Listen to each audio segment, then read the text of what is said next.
नमस्कार। आप सुन रहे हैं द माइथोलॉजी रेडियो। बात त्रेता युग की है, जब भगवान विष्णु ने मर्यादा पुरुषोत्तम श्री राम के रूप में धरती पर अवतार लिया। उस समय श्री राम का विवाह माता सीता के साथ हो चुका था और वो अपनी पत्नी के प्रति पूर्ण रूप से निष्ठावान थे। यद्यपि उस समय बहुविवाह प्रचलित था, जैसा कि उनके पिता राजा दशरथ की 3 रानियां थीं, लेकिन मर्यादा की स्थापना के लिए वो सिर्फ एक पत्नी के लिए ही निष्ठावान रहना चाहते थे। वो ये मर्यादा स्थापित करना चाहते थे कि सभी लोगों को अपनी पत्नी के प्रति पूर्ण निष्ठावान रहना चाहिए। जब उन्हें 14 वर्ष का वनवास मिला, तब वो भटकते हुए जंगलों में घूम रहे थे।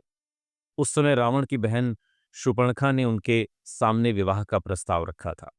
हालांकि श्री राम ने ये कहते हुए उस विवाह प्रस्ताव को अस्वीकार कर दिया कि वो पहले से ही विवाहित हैं। उन्होंने लक्ष्मण की तरफ इशारा कर दिया। शूर्पणखा ने लक्ष्मण के सामने विवाह का प्रस्ताव रखा, तो उन्होंने भी शादी से इनकार कर दिया। और इसके बाद भी वो शूर्पणखा नहीं मानी और उसने माता सीता पर हमला करने की कोशिश की, तो लक्ष्मण जी ने उसकी नाक काट दी। यही घटनाक्रम आगे चलकर राम रावण के युद्ध का कारण बना।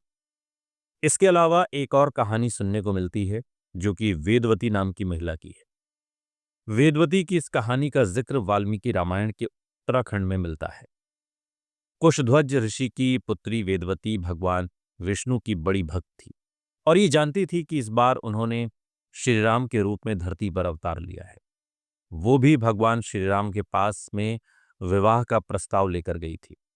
तब श्री राम ने वेदवती से कहा था कि इस जन्म में वो एक पत्नी के धर्म का पालन करेंगे, इसलिए उन्हें विवाह करने के लिए प्रतीक्षा करनी होगी। द्वापर युग में जब वो कृष्ण अवतार लेकर दोबारा धरती पर आएंगे, तब वेदवती के विवाह की इच्छा को पूर्ण करेंगे। इसके बाद वेदवती अपनी तपस्या में लग जाती है। इधर वेदवती की सुंदरता को देखकर लंकापति रावण मंत्रमुग्ध हो जाता है और उसका अपहरण करने का प्रयास करता है।